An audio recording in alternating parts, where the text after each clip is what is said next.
What is health? Health is, in fact, the absence of disease. I think that staying active is one of the most important things that we can do. The body that stays in motion stays in health.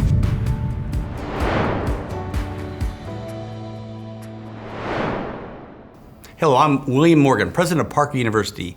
And today I have a very special guest, Dr. William Lee, researcher and physician. Dr. Lee, thanks for joining us today. Thanks very much. It's a pleasure to be here. So you have a special interest in healthcare. What is that?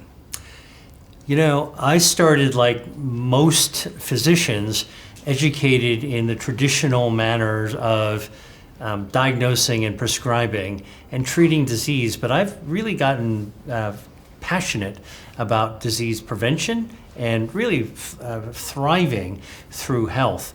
And an interesting part of that is, how do we do it when we're young? Because habits start early, and then how do we continue it throughout our entire lives so that we can live longer and better all at the same time? So basically maximizing human performance. And you posed the question to us, what is health? What is health? Well, I think everyone has their own opinion of what is health, but there are some generalities. And so when I'm asked what is health, I always tell people that health is, in fact, the absence of disease. You're not sick, you're healthy. But it's a lot more than that. It is your physical health, which is your body performing the way that it was designed to do, to ward off disease, to give you the energy, the vitality, and the function that it's supposed to have. But there's also emotional and mental health, which we can't forget about. You know, the sticks and stones in our bones are all part of who we are, but the personalities of who we are very much tied to our brain and our emotional side. That's also really important. And then I actually think that the other part of health, as I've come to appreciate more and more as I've gotten older, is really a sense of purpose. I think that, you know, you feel energized and you feel more vital when you have something that you're setting out to do. And having a performance, something you live to perform, something you want to contribute to society. It seems that you also went to great efforts to make sure that the food as medicine topic projected foods that were delicious, that it was to be enjoyed. It was not just like you keep waving the kale around. It's not just about, you know, beating people up with kale, but to enjoy the foods.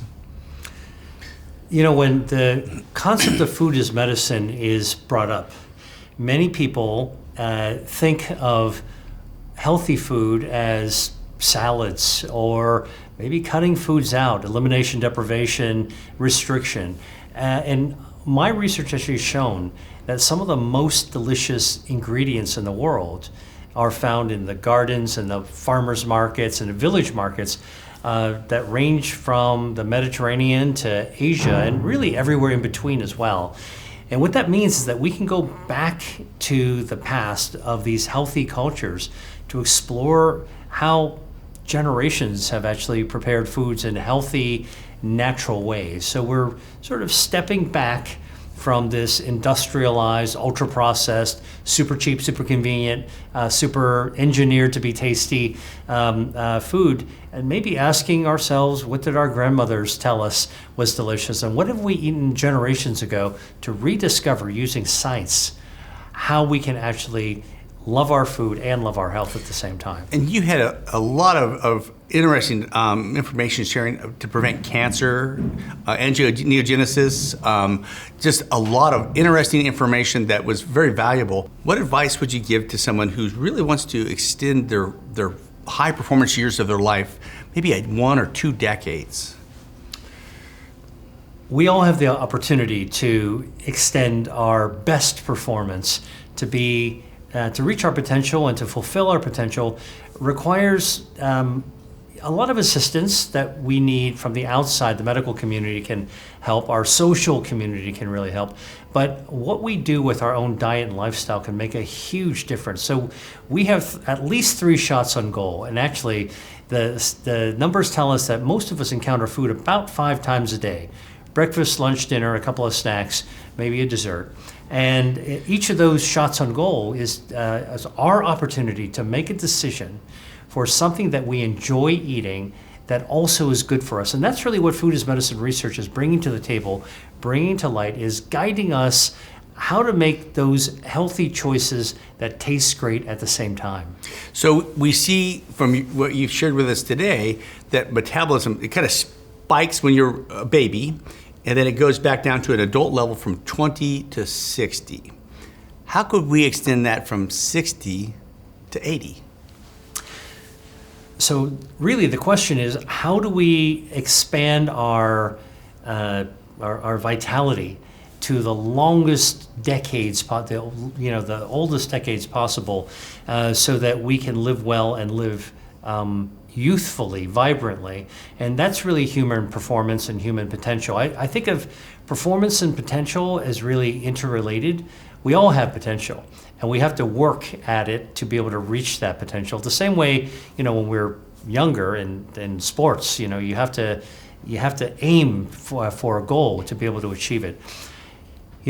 I think that staying active is one of the most important things that we can do. Our lifestyle makes a big difference. What is lifestyle? Well, diet, which is part of my work in food as medicine, making good choices every time you have a food choice, making a choice that can help our body rather than hurt our body, is one way to go. But I think there's more to it than that as well. Physical activity is not just recognized to be important. It's okay to have a trainer. It's okay to join a gym. It's okay to train for a marathon. But actually, what's even more important that we can do consistently throughout, especially the advanced decades, is to stay in motion. The body that stays in motion stays in health. And motion, it's amazing. Research has shown that while working out is actually good for you, working out too much actually can put yourself into an inflammatory state. So you don't want to overdo it.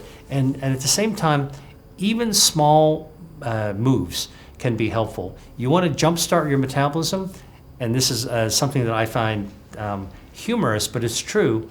Even fidgeting can actually get your metabolic engine kicking. That shaky the leg, tap, tap, tap. It's annoying to other people, but actually it's your body sending those signals that you actually want to keep that engine moving. And so we need to listen to our body, listen to our instincts. Humans were designed to stay in motion. And so this is something that I think is so important. If you want to live long and live well, you have to stay in motion. We know that even if you exercise rigorously for 1 hour a day, but you're sedentary the rest of the time, is deleterious to our health. So this is interesting that we want to keep moving, as you say, but also there's a sweet spot. And we also know that, for example, marathon runners or ultra athletes, those who run multiple endurance sports, tend to have higher calcium scores in their arteries. The inflammation accumulates and actually contributes to heart disease. That's such an interesting point. And that is that if you go to an extreme with physical training and performance, like physical performance, in fact, it can be deleterious. And again, this is all about the body trying to stay in balance. We want to really treat ourselves with kids' gloves most of the time over our balance of our lives. So what actually happens when you do ultra training? Well, intense exercise does build you up, but it's actually after the exercise. When we're working out, we are breaking down muscle. We are tearing tendons. We are actually doing that reset so that after exercise, between bouts of exercise, is where the renewal, regeneration, the angiogenesis, the growth of blood vessels, the growth of muscles actually takes place. So when you actually when you work out excessively, you're doing more damage than harm, and you can actually set into motion chronic inflammation. The other thing that's really interesting is that people who tend to train at the extreme, they also tend to lower their body fat to extremes as well. And while we all want to maintain healthy amounts of body fat, when you lower it to less than 10%, less than 5%, and of course bodybuilders will take it down to 2% or almost zero, the lack of adequate physiological body fat that governs our metabolism, in fact, when we're that low in our body fat, it derails our metabolism, and that's how calcium scores start to go up, lipids start to go out of control, and in fact, we have a harder time getting back in balance when we stop training. Recently, I had a conversation here with Dr. Ken Cooper, the person who coined the term aerobics. And he has the famous Cooper Clinic here in Dallas, Texas. And what Ken Cooper told me in this conversation was the biggest change in lifespan that they found was not we're going from good to excellent fitness or aerobic capacity. It's going from, on the low end, going from poor health to fair, or fair to good on their scale of aerobic fitness. That has the biggest bang for the buck. When you're fit and you're trying to become an elite athlete, have a extremely high VO2 max or lean body mass, it doesn't really help you that much long and might even hurt you. But they're working here. If you just get people to move a little bit more, they have a lot of bang for their buck. Well, these incremental changes from your starting point to get to that next level of health, next level of fitness, next level of motility is exactly what we need to be doing all the time. I think that, for us to aim high and go at it hard is something that is easier to do when you're younger, and it's fine to do for performance or competition. But I think that when you're talking about longevity and you want to live with full vitality for, to maximize your performance and your potential, I think what you want to do is to realize that every day we have an opportunity to groom ourselves to that next level. Tomorrow should be a little bit better than today, not a heck of a lot better. We just need to move that one step at a time. And over our decades, that's actually how we continue to perform to our potential. Well, you've got an interesting story, and your journey is interesting. You started off as a physician, internal medicine, and you like everybody else, you learn the 20 most common diseases for each system and the pills you give for them. But you asked for more. Instead of treating diseases, how do we prevent diseases? Tell us about your journey. My journey is interesting because first, I grew up in a family that valued culture and food, and I grew up in a town, Pittsburgh, Pennsylvania, where there were many ethnicities there. So I was always aware that people of different backgrounds had treasured the heritage of their cuisines from different places. I love science, and I was a biochemist in college, and I applied to medical school. But before I went to medical school, I did a gap year. And back then, doing gap years was not as common as it is now. My gap year, I wanted to explore how food and culture and health all came together. So I spent a year in the Mediterranean. I lived in Italy, and I lived in Greece. And this was long before people talked about the Mediterranean diet. So I was walking the walk way back then because I was curious how it is that people lived and ate and maintained their health in another part of the world than compared to how I grew up. And I realized it wasn't about convenience. It wasn't about speed. It wasn't about always going after the cheapest, most colorful, most advertised foods, but there was a tradition there. And food was also eaten together as a community. What do we do in America when we eat?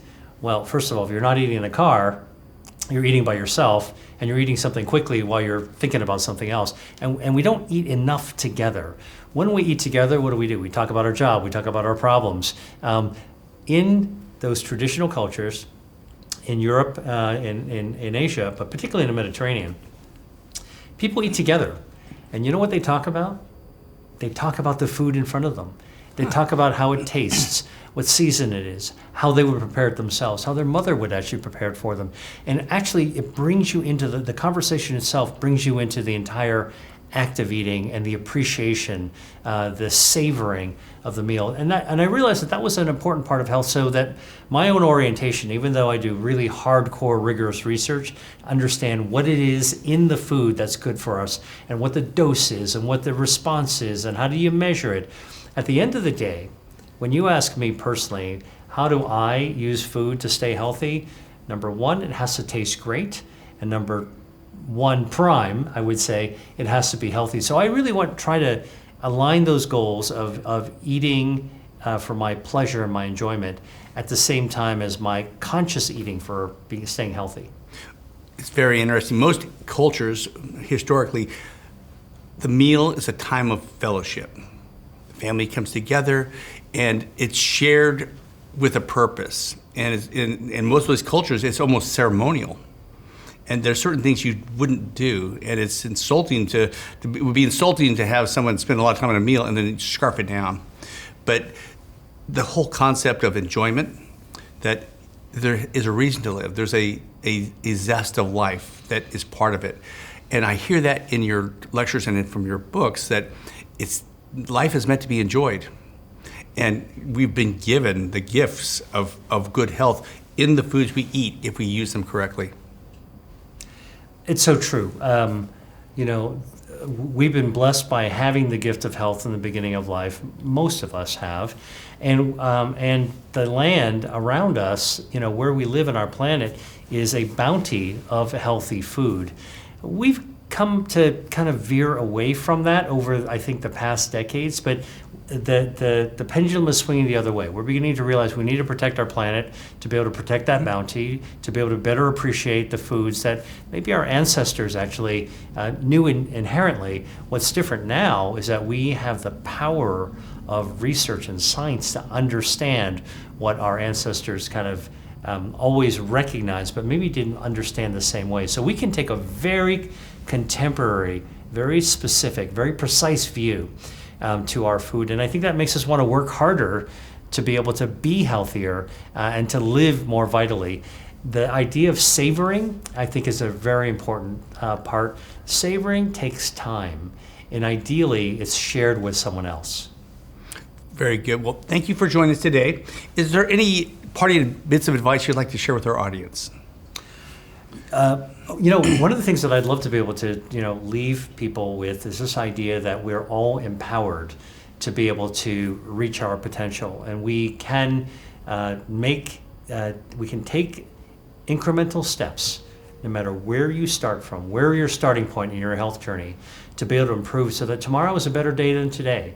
And every time you make a decision of what to eat is a moment that you can actually have a shot on goal to move forward. And after all, isn't that what our life is continuously moving forward, staying in motion, staying active, and enjoying ourselves to the fullest extent possible? To me, that's how you actually reach your full human potential, and you have to perform along the way. Well, thank you so much for joining us today. You've been listening to Dr. William Li, and this is Parker University.